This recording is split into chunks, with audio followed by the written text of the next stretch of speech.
میں آپ کو عجیب واقعہ سناؤں. میں جو بیٹھا ہوں نا آج یہاں پہ, میرے استاذ جن کا جامعۃ الرشید ہے, اتنا بڑا ادارہ بنایا جس سے اللہ اتنی خیر کے کام لے رہے ہیں, وہ استاذ کیسے آئے دین پر؟ ان کے جو والد تھے, ان کے والد کو کسی غلط کیس میں جیل ہو گئی. ہوتا ہے نا, کیس ہوتا ہے تو جب تک ثبوت ہو نہ ہو گورنمنٹ اٹھا کے جیل میں ڈال دیتی. وہ بری ہو گئے اس سے الحمدللہ, لیکن جب تک کیس چلا تو وہ جیل ہو گئی. جب جیل میں گئے ہیں, یہ بہت پرانی بات ہے, ان کے والد صاحب کا بھی انتقال ہو گیا, تو وہ جب جیل میں گئے ہیں تو جیل میں ایک ڈاکو ملا. وہ ڈاکو تبلیغی جماعت کے جو امیر تھے حضرت مولانا الیاس رحمت اللہ علیہ, ان کی صحبت اٹھائی ہوئی تھی اس ڈاکو نے. اب پتہ نہیں وہ صحیح ڈکیتی میں پکڑا گیا تھا یا غلط الزام تھا, واللہ عالم, لیکن وہ کچھ نہ کچھ ان کے پاس اٹھنا بیٹھنا تھا. تو اس نے جیل میں موقع غنیمت سمجھ کے میرے جو استاذ ہیں ان کے والد کو تبلیغ کرنا شروع کر دی. جیل میں تو کوئی بھی کام نہیں ہوتا نا, تبلیغ والے تو کوئی کام بھی ہو تو نہیں چھوڑتے آپ کو, اور جب آپ فارغ بیٹھے ہوئے ہوں وہ کہتے ہیں یہ تو بڑا ٹائٹ شکارا ہے, یہ بھی کچھ بھی نہیں کر رہا, ابھی اس کو پکڑو. وہ دیکھتے ہیں بھائی کون بندہ ایسا جو مکھیاں مار رہا ہے بیٹھ, یہ اس کو تو پکڑو نا, اس کو کیوں چھوڑے بھائی. تو وہ جیل میں ڈاکو بیٹھا تھا, اس نے کہا یہاں تو کوئی بھی کام نہیں ہے تو کیوں نہ اس پہ محنت کرو. یہ جو آیا بندہ ہمارا, محنت شروع کر دی.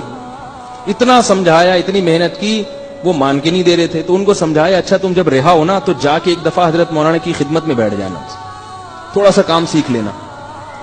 اللہ نے کیسا رخ بدلا ہے. وہ نکلے اور حضرت کی خدمت میں گئے, تبلیغ میں وقت لگایا, پھر وقت لگایا, پوری زندگی تبدیل ہو گئی. اللہ نے اولاد بہت دی ان کو, 9 تو صرف بیٹے ہوئے ہیں ان کے, سب بیٹوں کو پھر حافظ بنایا, علم میں لگایا.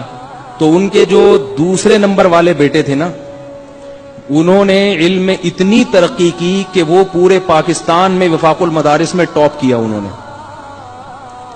کیوں؟ اس لیے کہ باپ کا تبلیغ میں وقت لگا تھا. اور لگایا کس نے؟ وہ جو جیل میں ڈاکو تھا اس نے نصیحت کی.